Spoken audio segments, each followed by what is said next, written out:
Hola Friki Perris, ¿qué tal? ¿Cómo estáis? Bienvenidos a un nuevo capítulo del podcast Hasta la Esencia. Hoy tenemos una invitada especial, pero antes de eso vamos a ver de qué vamos a hablar hoy. Y es que si ya habéis escuchado nuestro último podcast, sabéis de que hemos estado en México, que estuvimos hablando de un tema súper interesante, como era los perros ferales, y hoy os traemos la segunda parte. Así que si no has visto la primera parte, para el vídeo y tira un episodio para atrás, porque la verdad es que es un tema súper interesante, en el cual es la continuación. Con lo cual, si queréis unir las dos partes, lo mejor es que os enteréis de lo que hablábamos en el anterior podcast. Y es por eso que si ya por fin lo has hecho, ¿alguna vez te has preguntado la diferencia que existen entre los perros salvajes y los perros domésticos? Bueno, y hoy en este capítulo tenemos aquí a la señorita Laura Vergara de Dogma Educación Canina. Es una crack en reactividad, trabaja aquí en Ciudad de México y hemos estado haciendo pues seminarios tanto el fin de semana anterior como tanto en Ciudad de México como en Tlaxcala. Y nada, eres una crack en reactividad. Ya ha pasado por el podcast antes, así que algunos ya la conoceréis. Y nada, gracias por estar aquí,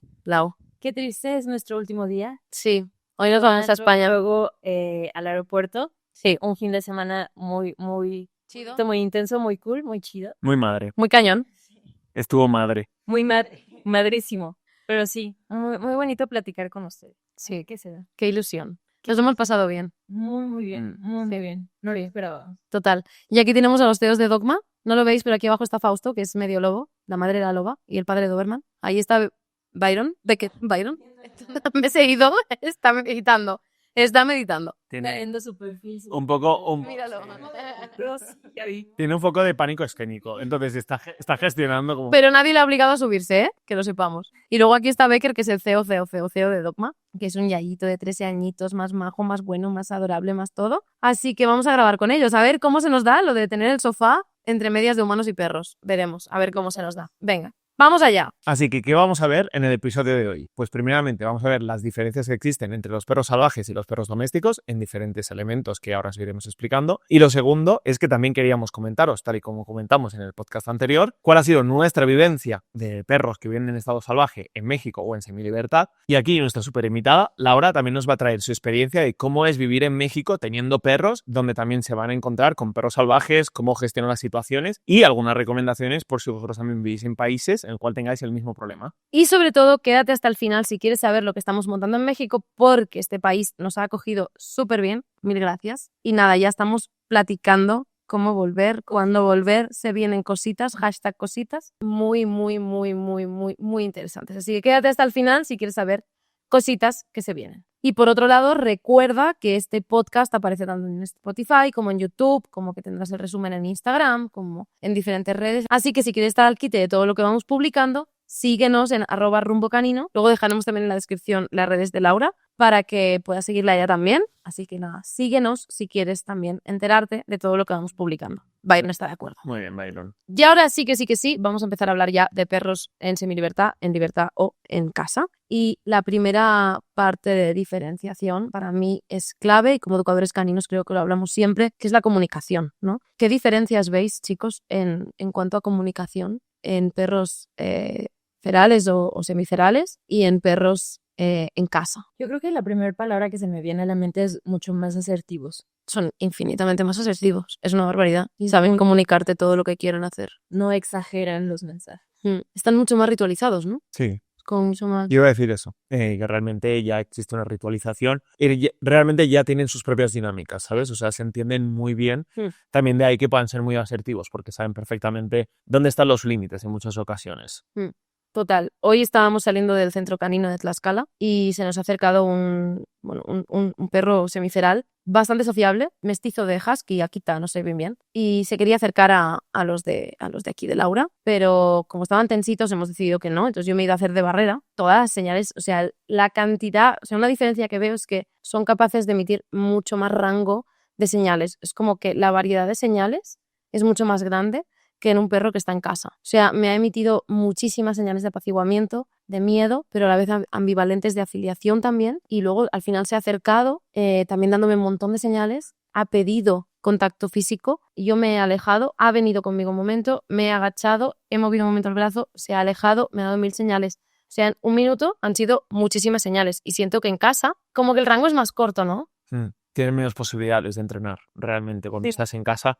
La mayoría de perros pues se comunican con nosotros, como siempre, pero al final todo el repertorio, podríamos decir, comunicativo que puede tener un perro, tienen que entrenarlo, sobre todo con otros perros, que ahí es donde afinamos y donde el perro entrena, pero normalmente cuando está en casa pues rara vez tiene la capacidad, sobre todo porque si todo va bien, el rango muchas veces acostumbra a ser pues estar contento, mover la cola, con mucho unas señales más sutiles, un bostazo, un relamido, pero cuando están en estado salvaje realmente necesitan desarrollar, primero todo porque aprenden de sus iguales, pero lo segundo porque necesitan desarrollarlo porque las situaciones también son tan complejas y son tan amplias que necesitan entrenarlo para poder adaptarse al Como que necesitan tener control sobre todos los estímulos ambientales que hay en ese momento. También me viene a la mente que es comunicación mucho más estratégica para resolver problemas, ¿no?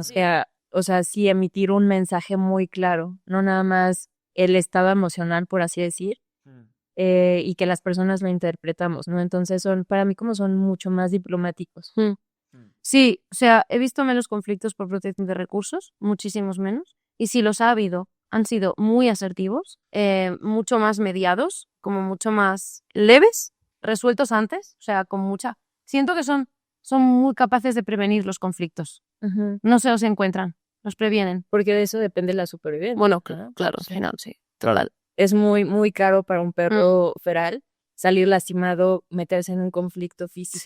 Sí. Claro, es que este iba a ser el siguiente punto de que realmente cuando estamos hablando de perros ferales, estamos hablando de que son perros en el cual tienen que pasar varios filtros cuando están viviendo en su día a día para querer sobrevivir. O sea, no son perros. El otro día lo hablábamos, ¿no? De perros que habían vivido en la calle.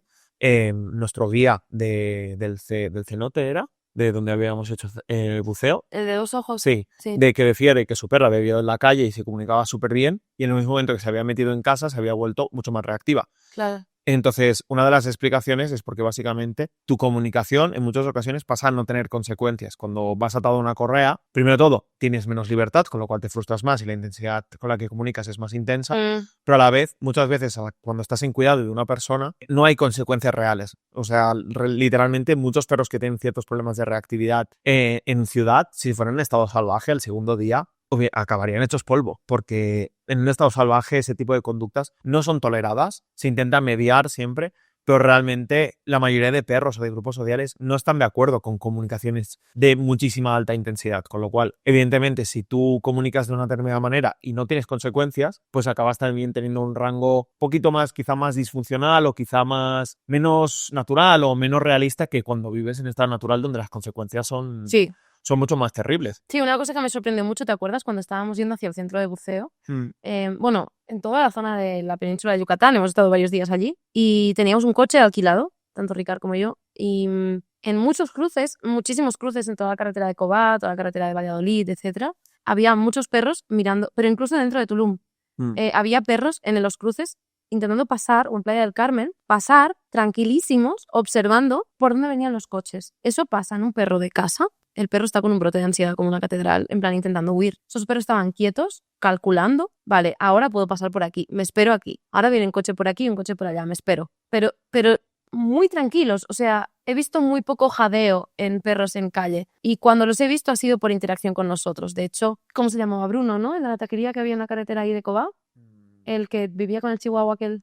Hacía tanto miedo. Ese perro tenía un poco de miedo a las personas y cuando empezamos a interaccionar con él se acercó súper bien, sin jadear, tal, a una cierta distancia. En el momento en que hubo contacto físico, empezaron los jadeos. Y los pedía, pero estaba jadeando. Entonces digo, ostras, qué capacidad de estar tranquilos en un entorno que es mucho más amenazante, ¿no? A priori. Creo que en una casa. Regresando también un punto anterior, no sé si se le podría llamar de esta manera, pero creo que esa habilidad de comunicarse de forma más asertiva se da también porque hay mucha comunicación entre perros. Ahí te dice cuando están con nosotros. Sí hay esa conversación como bilateral, no unilateral, de estoy mandando el mensaje. Y no se está entendiendo. No me están entendiendo, ya no hablo, grito, y aquí es, pues hay, ¿cómo se llama? Feedback. Hay feedback, justamente.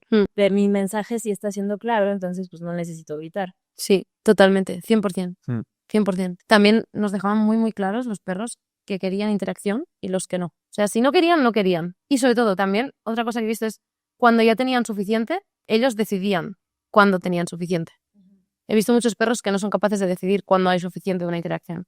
Y eso me pareció, bueno, apasionante. Sí, ahorita también retomando el tema de los cruces, o sea, creo que ya también empieza a estar documentado un poquito de esta, no sé si podemos decir como evolución y adaptación al entorno, ¿no? Estas estrategias que buscan los perros para sobrevivir. Sí, están aclimatadísimos. Cruzar puentes, o sea, ya hay videos de no me considero en China, unos niños cruzando de un preescolar, el perro deteniendo el tráfico, pues sí, conductas alternas Sí. de los perros ferales. Bueno, en Teotihuacán estábamos con el grupo de la mentoría y tal, y de golpe se nos vino una perrita, se tumbó, lo tocaron todos, yo estaba en el museo todavía leyendo y tal, salí, la acariciamos todos, la perra se levantó y se vino todas las ruinas de vuelta con nosotros. O sea, vino como en el grupo social. Cuando encontró agua, se separó y se fue. Y eso creo Es que como, algo podría ir a buscar agua por otro lado, pero sé que esta gente es posible que me lleve antes. como o elijo de forma voluntaria compartir un ratito contigo hasta que me dé la gana. Sí, es un querer, no es una obligación. No estoy con una correa y depende de que me den comida. Sí. O sea, en muchos casos sí es un motivador. Sí, Pero es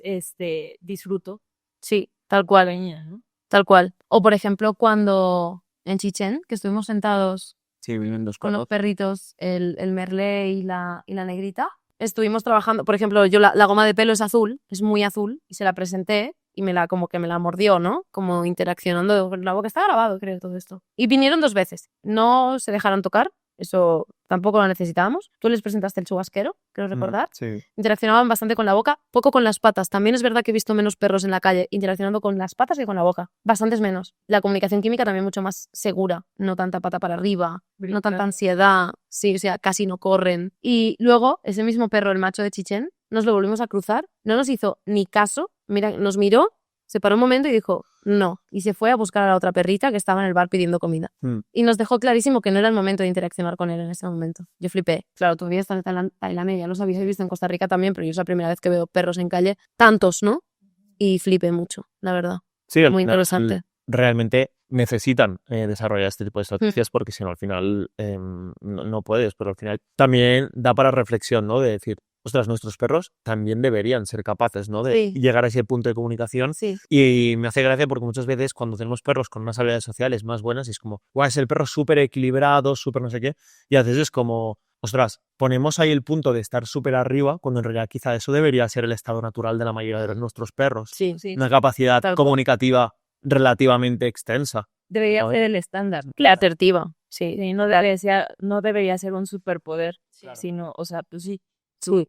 Y también ahorita, regresando un poquito a lo que decías, Marta, el tema de estar acariciando, o sea, como nosotros como animales changos que somos, de alguna forma usamos mucho los brazos, que Sí. ya con el vínculo que tenemos con nuestros perros lo disfrutan, pero ellos, o sea, No lo necesitan. necesario el contacto físico para tener una interacción exitosa. Totalmente, totalmente. O sea, hay un contacto bucal, hay un contacto químico, hay un olfateado, hay un contacto olfativo, ¿vale? Pero, por ejemplo, no vas a ver a un perro feral, por lo menos la mayoría no se te van a poner así como los dos, ¿no? Es más difícil. De hecho, por ejemplo, que tú que vives con Fausto, yo estos días que lo he podido ver, al tener genética de lobo, es mucho más complejo que se te ponga encima. Sí. O sea, a ti porque te tiene mucho vínculo. Y esta noche ha dormido conmigo, pero al menos a los pies de la cama. Y por la mañana sí, se ha dejado de hacer algunos mimitos, pero es mucho más difícil que realmente quiera esa cosa de, ¿no? De estar de tacto, de contacto físico, sí. Y ligado a eso, otra cosa, voy a linkar con el siguiente tema, ¿no? Las siguientes diferencias, que es el estado de salud. He visto muy pocos perros en la calle correr. He visto bastantes jugar, pero he visto pocos correr.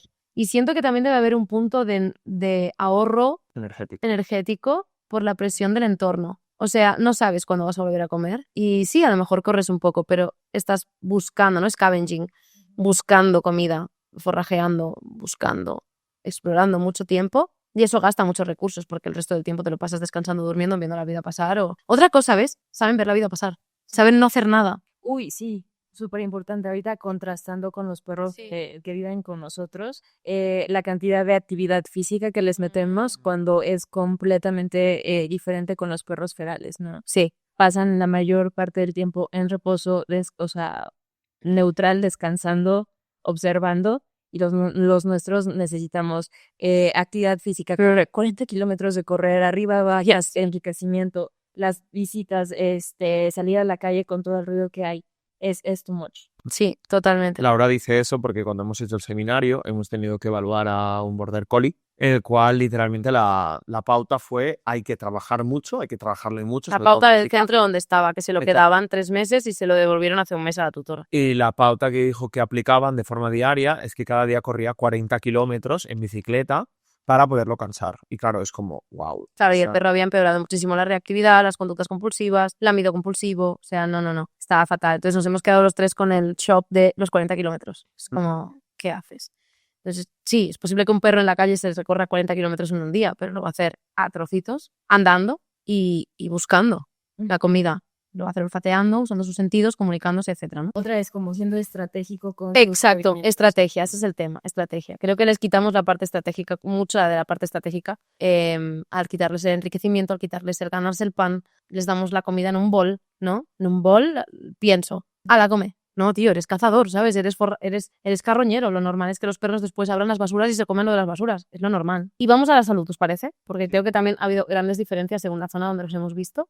¿Por dónde empezarías? ¿O por dónde empezaríais? Porque tengo muchas cosas ahí. Cuando fuimos, por Desordenadas. ejemplo, a Sian Khan, Sí. de que nosotros fuimos a Sian Khan, a una reserva natural, Sí. y después fuimos a un restaurante. Y lo Galen, cierto, es increíble ese sitio. y lo cierto es que había varios perros, había como 4 o 5 me parece, y estaban todos en un estado de salud perfecto. Y nosotros preguntamos, ostras, ¿de quién son los perros? Son de por aquí. Y dijeron, son de todos, son de por aquí. Sí. O sea, sorprendió también que en estado de salud. Es verdad que hay perros de que depende de qué zonas, pues están hechos caldo, pero también sorprende de que hay muchos perros que en realidad son cuidados, pues son cuidados en comunidad. O sea, realmente. Y hay una cosa de cocrianza muy interesante. Exacto, de trabajo, de peinarlos, de que los perros estén bien, cuando no están tal, pues nos dijeron de que los bañaban, o sea, que no es algo recurrente, pero que sí aquí hay una preocupación y un cuidado, que a Sí. veces Sí. siempre jugamos mucho a, el perro salvaje es una cosa y después pero el perro doméstico es otra. No, o sea, hay perros que Sí. están por ahí, que no son de nadie, porque todos los cuidan, porque. Como parte de una comunidad. Claro, Sí. exacto. Sí. De hecho, Mancha, que era uno de los... ¿Hay pájaros en la ventana? Sí. ¿Siempre? Eso es de comer. Ay, qué guay. De hecho, Mancha, que era uno de los perros que estaba en el restaurante con nosotros, un yayo de 14 años, que estaba tumbado, me acerqué, pidió muchísimos mimos, ese sí que pidió contacto, pero cuando se cansaba se iba a otra mesa a pedir comida, y así. Y ese perro estaba ciego de un ojo y tenía el labio partido, lo tenía como colgando por 2 partes, y aquí delante no tenía ni un solo diente, y los que tenía los tenía mal, estaba muy viejo, y le pregunté, ¿no? A la chica del restaurante, digo, ¿qué le dais de comer? Me dicen, las sobras, pero o sea, las trituramos porque no puede masticar bien. Y dije, vale, ¿y eso lo hacéis solo vosotros, entre todos? No, cada uno le da más o menos lo que tal, pero sí, la mayoría hemos ido hablando que como no tiene dientes, pues que coma triturado, que ya le viene bien, ¿no? Que está muy mayor. Ese perro estaba limpio, ese perro estaba sin parásitos, ese perro estaba, la boca estaba limpia, no olía mal, No. y era de por allí. Y luego había un machito y una hembrita que también vinieron. No, eran 3, creo. 2 hembras y un macho, creo recordar. Se ve uno La labradora, sí, que parecía y tal. una que parecía como madre e hija, Sí. que iban en pareja. O la labradora. Sí. Esos 3 también estuvieron por las mesas, un poco de buscar y tal, 4 mimos y se fueron, ¿no? Muy interesante esa zona a nivel de ecocrianza. Luego en otra zona, voy a hacer un poco sándwich, ¿no? Bueno, malo, bueno. En la zona de la carretera de Tulum-Cobá sí que vimos muchísimos perros en un estado lamentable de higiene. Muchísima sarna, muchos parásitos. Había la perrita de la gasolinera. Sí. Garrapata aquí, un garrapatón aquí, las mamas súper grandes, era joven además, muy sociable, el pelo grasiento, olía mal, y a su lado iba un machito también súper sociable, pero hice así, lo toqué un momento y los dedos se me quedaron de color marrón, pero marrón mal, no marrón barro, marrón mal. Esos perros estaban todo el rato pidiendo tal, pero luego también en otras zonas, mucho perro con sarna, mucho perro con heridas abiertas, mucho perro con cojeras, mucho. Con tumores también, sí, muchísimos. Es en esa zona sí que vimos perros en estado bastante lamentable. Además, hola Fausto, ya es tradición que pase un perro por delante de la cámara cuando grabamos en el podcast. Sí que en la carretera de Tulum-Cobá, toda esa zona sí que vimos perros en bastante mal estado. Algunos más sociables, otros menos. Hola Fausto. Pero realmente me sorprendió, ¿no? Como la gran diferencia, porque los primeros que había visto los vi en Teotihuacán, limpios, sociables a más no poder. Pedían comida, pedían mimos, jugaban contigo, jugaban entre ellos y contigo a la vez, exploraban con boca, con patas, con todo, perfectos. O sea, eran perros que decías, estos perros bien podrían ser de cualquier persona de por aquí. Viven aquí, pero bien podrían ser de cualquier, o sea, podrían ser, porque eran muy sociables, incluso en una parte, lo expliqué en el podcast anterior, ¿no? Pero en una parte de Teotihuacán, en la entrada 2, me encontré con un perrito marrón muy mono, era hembra, macho, no me acuerdo, jugando, se me subió a 2 patas, lamidos, es verdad que he visto mucho que cogen mucha información de la cara de la gente cuando te agachas, y aunque sea a lo lejos, ¿no? Y ese mismo perro me lo encontré al final de Teotihuacán en la salida 5, que estaba como a 2 kilómetros, durmiendo así, con las patas así, abiertas, y digo, yo este perro lo conozco. Y cuando se levantó me miró y se vino así medio dormido, en plan, hola, soy yo, tal. Dejé de grabar, se me subió encima, 4 mimos, y dijo, me voy a dormir y ya te he visto, adiós. Se puso súper contento, me reconoció, o sea, yo pensaba, digo, este perro, súper sociable, ¿no? Pero con una independencia que no tienen los perros de aquí. Entonces, claro, a nivel de problemas de salud es verdad que yo creo que hay zonas con más presión que otras. También la humedad creo que hace mucho. Claro, total. Y de si realmente es una zona de eso, de donde se conocen, donde hay comunidad, o si es una zona donde, pues bueno, están ahí, quizá tienes tu tienda, pero que quizá vives en el pueblo de delante y ahí a ti qué más te das, si hay perros, si están bien o está mal. Sí. Es que creo que también depende mucho no sé, no sé si del entorno, o sea, del tipo de gente que hay alrededor, ¿no? Porque pueden ser comunidades aisladas por así o espacios, áreas donde hay algo de carencia, pero yo he observado que a pesar de ser áreas de bajos recursos, por ejemplo, las personas están muy atentas a los perros ferales. Hay otras en las que son abusados hasta cierto punto. Lo que todo el mundo hemos visto en las noticias, no nos vamos a aclarar en eso, pero sí llama mucho la atención, bueno, a mí me llama mucho la atención cómo las personas, aunque no los lleven a su casa, los procuran tanto, comparten tanto de lo mucho poco que tenemos, y procuran su bienestar, su salud. Y otra cosa ahorita que me surgió que no está relacionado con salud, sorry, tengo que meter cucharota. Dale, charota. Es cuando ves ese tipo de perros que están en buen estado de salud, que tienen su grupo social, que ves que están bien, ¿qué haces? ¿Te los llevas a sacar? No. Les puedes echar a perder la existencia, ¿no? Sí, o sea, para mí es abuso eso. Creo que también estamos como intentando sentir que somos el salvador del mundo y realmente no. Sí que es verdad que, por ejemplo, los dos que nos encontramos en la gasolinera, los dos dijimos, hostia, estos dos están bastante mal. Si alguien los adoptara una casa con terreno en el campo, que no sea un entorno muy urbano, con mucho estímulo, y que estuvieran los dos juntos, donde tuvieran cierta libertad y tal, porque estaban muy pegados a los humanos y se notaba que no estaban bien. Pero los que están bien, en comunidad, en grupo tal, yo esos, o sea, los toques. Sí, tienen su grupo social. Si es, ya está. No sé si, bueno, si quieren luego platicamos, pero no sé si vieron un videito que subí de unos perritos que nos encontramos, unos perros ferales que nos encontramos. Sí, las stories. Las stories. Y cómo gestionaron, vaya pedazo de vídeo. O sea, creo que eso amerita un vídeo completamente diferente de grupos sociales. Sí. Pero se veía la diferencia entre edades, experiencia, roles, dinámicas. Los perros más grandes no se movieron, estaban echados observándonos. Los que salieron corriendo hacia nosotros eran los más jóvenes, que se veían más inseguros. A pesar de eso, pues el mensaje era muy claro. No entres ahí, tal cual, sí, tal cual.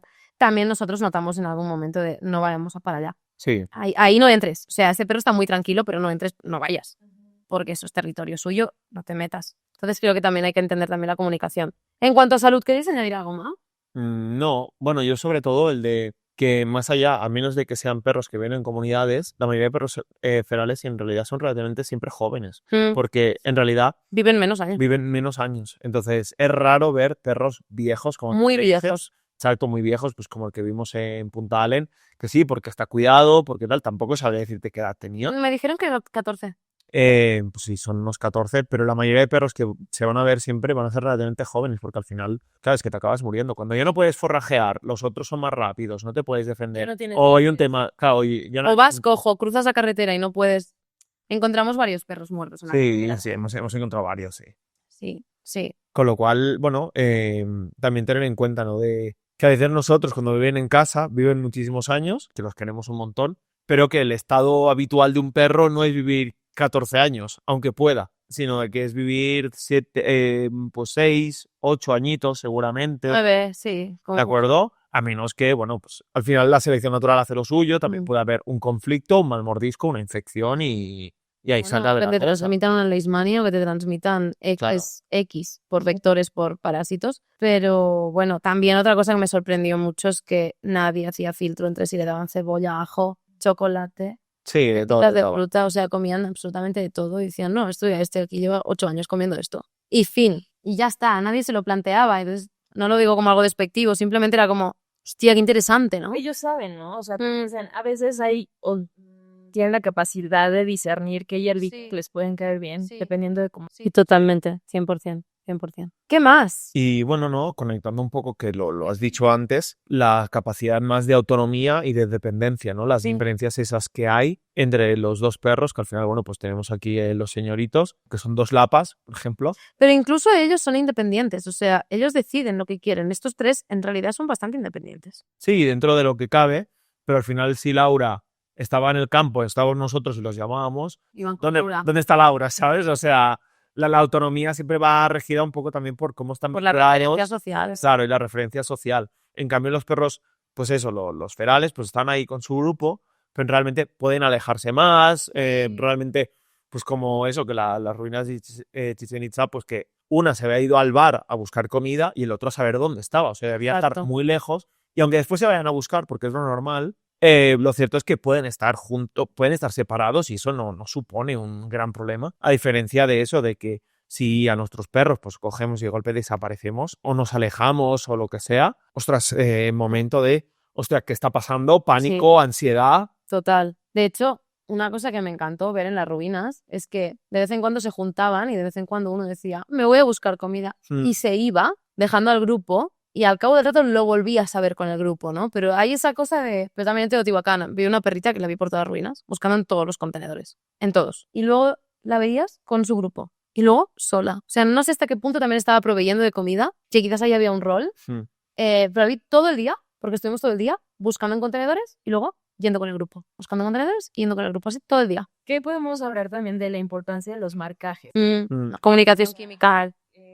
Cómo ubican su territorio, su espacio, las áreas en las que se van ubicando, asentando. Y otra cosa también, antes de que se me vaya, no está relacionado con salud, la morfología de los perros ferales. Son todos mestizados, tío. Y jamás vas a ver un perro chato o nano, con sobrepeso, porque pues no les va a ayudar a sobrevivir. Había perritos pequeños, pero todos eran mestizos de razas medianas, por lo menos. Sí, los tamaños también.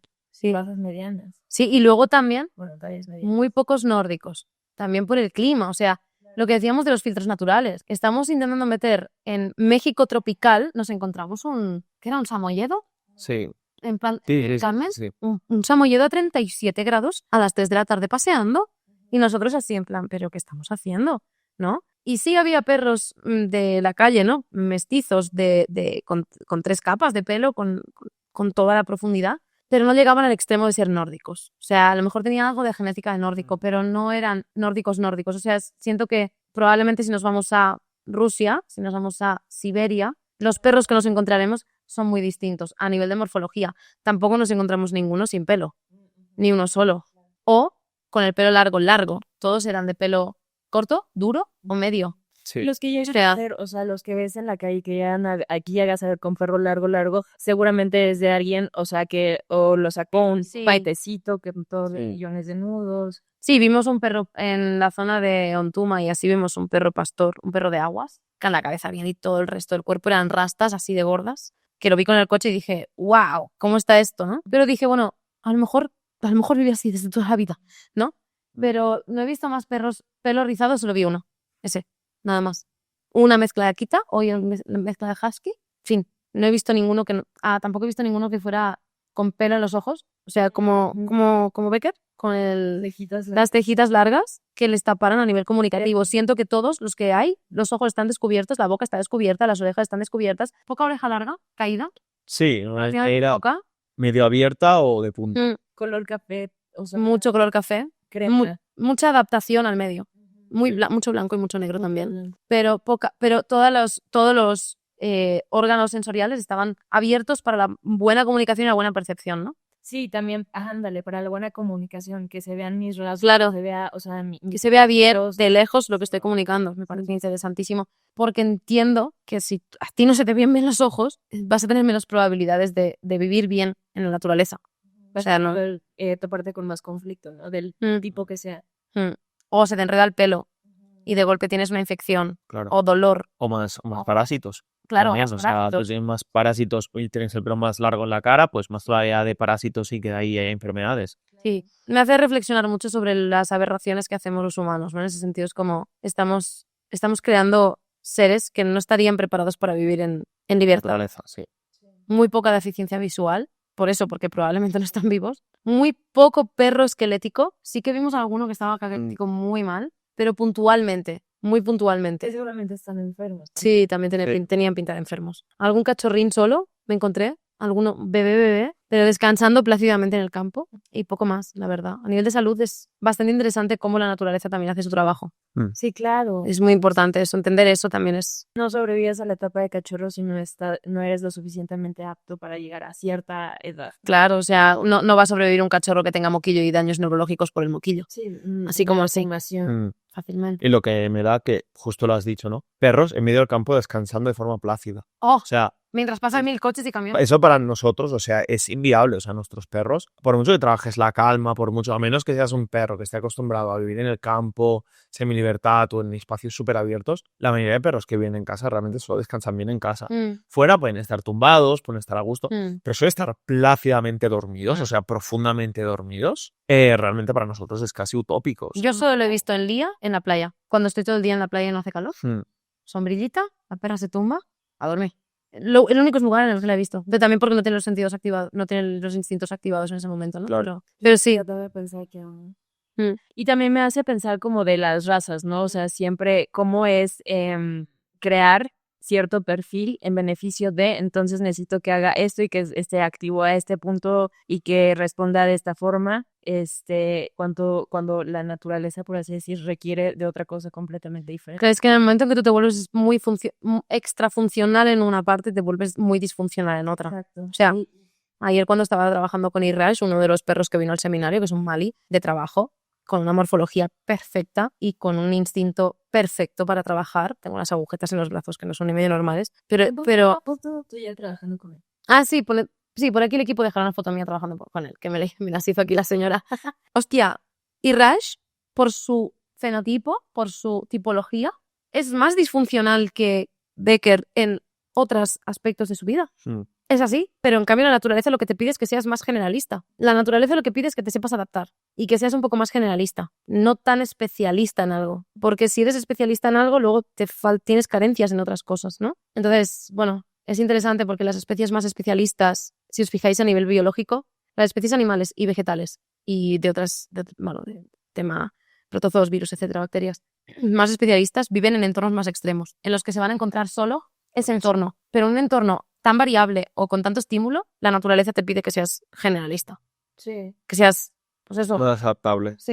Sí. Ándale, adaptable. Adaptabilidad. Sí, esa es la cualidad, la mejor cualidad que tienen los perros ferales y gente. Ahorita se me ocurre también, como que me viene a la cabeza otra cosa, el tema de inteligencia, ¿no? Decimos que el Border Collie y el Mali son los más inteligentes y me pongo mucho clases con Ricard en el SSP, hablando justamente de inteligencia y cómo la inteligencia la metimos con los parámetros de qué tanto me obedece, qué tanto caso me hace, qué tan rápido, hace. qué tanto rápido, qué tanto resuelve un problema que claramente es un problema totalmente antinatural. O sea, algo que no, el perro es capaz de poner tal objeto dentro del espacio que no sé cuándo. Yo pensando, ¿cuándo un perro tiene que coger un objeto y ponerlo delante de un determinado hueco?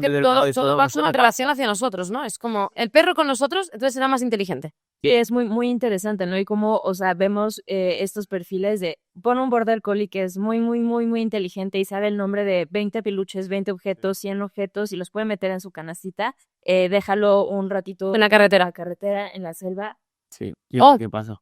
Me acabo de acordar, ¿te acuerdas del perrito ese Que que solo estábamos, reaccionaba. que solo reaccionaba a coches cuando llegó su tutora. Sí. O su tutora o su persona de referencia en ese momento. Era un perrito que vivía allí, en la carretera, bueno, por allí. Y estaba tan tranquilo con otro. Y nosotros aparcábamos el coche para ir a una tienda donde, bueno, lo de la miel melipona y todo eso. Y cruzando, vimos a ese perro perseguir a varias motos y varios coches, pero solo en el momento en el que el coche de la persona de esa casa estaba allí. O sea, había una parte de protección y de hecho fue el momento en el que dijimos, no nos acerquemos. Sí. Que el otro nos estaba mirando como, ni de coña, ni de coña. Y cuando el coche no estaba, cuando volvimos de comer, de la taquería, ese perro estaba viendo los coches pasar, las motos pasar a la misma velocidad. No estaba reaccionando. No lo necesitaba. Sí. Y va de la mano con lo que dices, lo que decías de qué estamos haciendo con los perros, o sea, y aquí experta en refugios y adopciones. A ver, el amor llega muy lejos, pero solamente el amor llega hasta cierto punto, ¿no? Y sí, es muy bonito llevar a un perro adoptado a tu casa, pero, o sea, tienes que entender como todo el contexto que puede traer, porque jamás vas a saber la historia de ese perro, no importa la edad.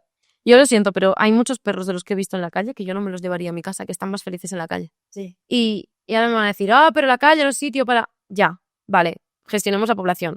Sí. En Punta Allen estaban todos castrados. Sí. ¿Te acuerdas? Sí. En cambio, en Cobá, ni uno. En Teotihuacán, ni uno. ¿Dónde hay sobrepoblación y dónde hay problemas de salud? En Punta Allen estaban cuidados, castrados, pero libres. Sí. Y estaban equilibrados. Y me pareció, o sea, dije, yo quiero venir aquí a estudiar a los perros de aquí. ¿Qué pasa en Punta Allen? Que hay muchos cocodrilos, entonces muchos perros acaban comidos por cocodrilos. Eso también es verdad que ahí hay una presión natural como bastante más. Para evitar Sí, sobrepoblación. tener cocodrilos, chicos. Cosa normal, claro. Exacto. Bueno, Pero- al final es eso, o sea, si crías mucho, o sea, si no hubieran esterilizado, crías mucho, los cachorros son más inocentes, te van al Y al agua, o sea, cocodrilo, pum. claro, no deja de ser también parte del ciclo del propio nicho que está ahí creado. Bueno, es que vimos un cocodrilo, justo lo vimos, y el guía nos dijo, bueno, es que los que tienen perros en sus casas, los que están delante del manglar, pues claro, los cocodrilos se comen los perros. Entonces nadie los tiene en su casa delante, los tienen pues, dentro del Claro. pueblo, ¿no? Sí. Entonces, bueno, me pareció muy interesante y no me acuerdo a qué venía esto. Al tema de las adopciones.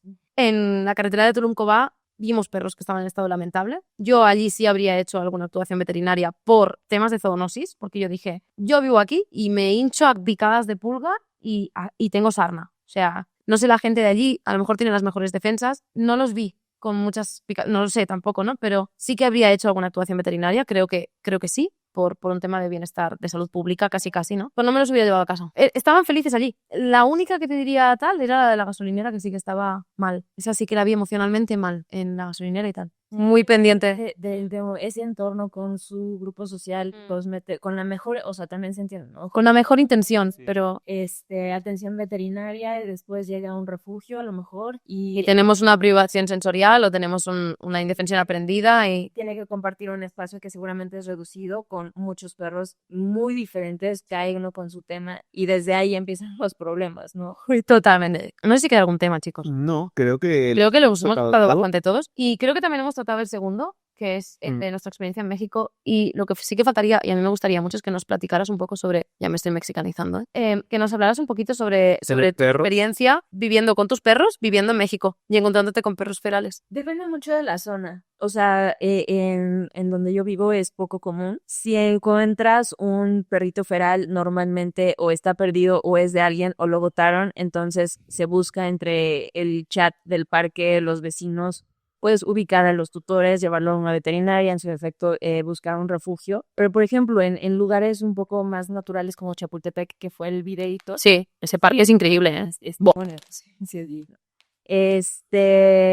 Bueno, me dio un poquito de sentimiento porque pues sí, es en ese tipo de espacios donde te puedes llegar a encontrar a ese tipo de perros por obvias razones, pero también ver la forma y la poca empatía de los tutores, de algunos tutores, y siempre está la defensiva que yo puedo entender, pero el tema de maltratarlos, asustarlos, buscar que se alejen de formas muy violentas cuando no es necesario, sí da un poquito de pena. Cuando, por ejemplo, la vez que nos los encontramos, era época de lluvia intensa.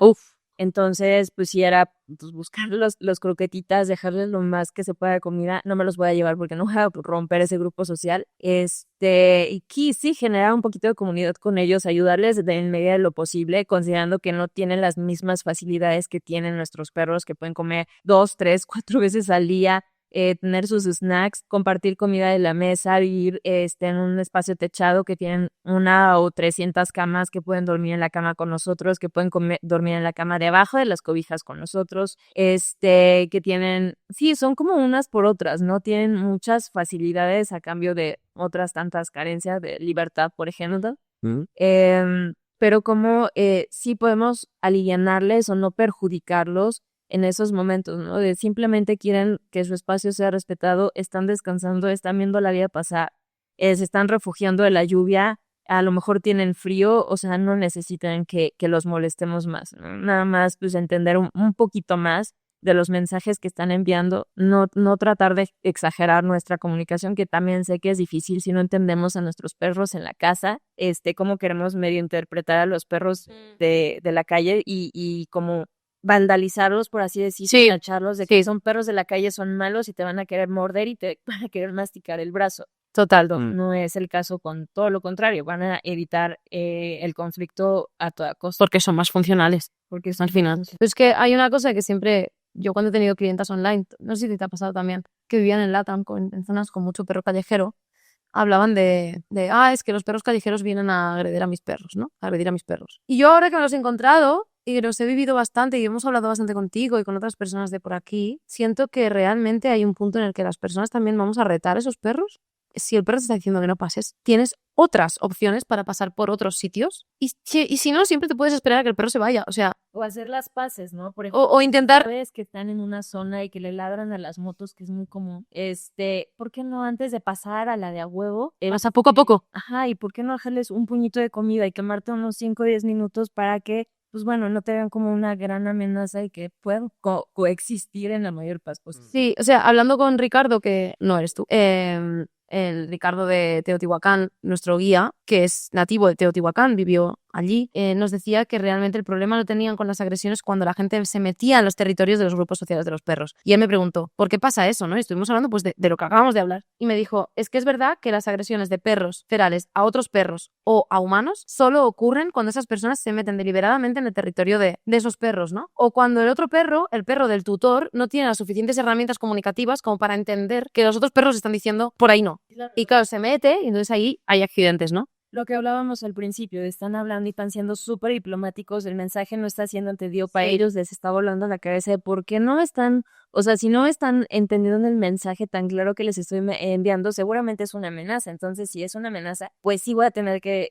salir al quite. Claro, totalmente. Creo que hemos hablado de bastantes cosas, llevamos aquí un buen rato. Sí, no, ha quedado un capítulo guay. hombre, Fausto, Muy bien. ¿vienes a despedir el capítulo? ¿Sí? Muy bien, Fausti. Ole. Hola, mi chico. Hola, mi amor. Qué perro más grande. Por ejemplo, Fausto, al ser medio lobo, busca mucha información en la boca. Te da muchos besos en la boca, específicamente. Y en la nariz, en las Sí. orejas. Ya está.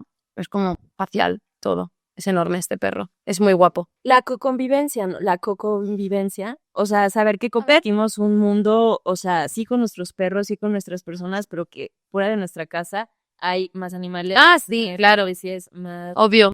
más de todo, y que no se trata de sentir como amenaza compartir espacio con... Exacto. Es que vivimos en el mundo.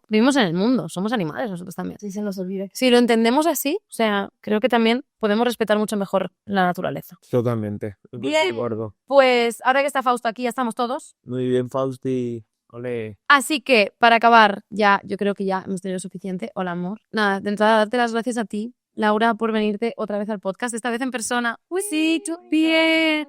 También gracias a tus perris, que son un encanto. Me he enamorado de ellos, sinceramente. Gracias, Ricardo, otro día más. Y recuerda comentarnos aquí abajo, tanto en YouTube como en Spotify, como en la plataforma que sea, alguna vivencia que hayas tenido tú con los perros. Vamos a debatir, vamos a hablar, vamos a darle mucha caña.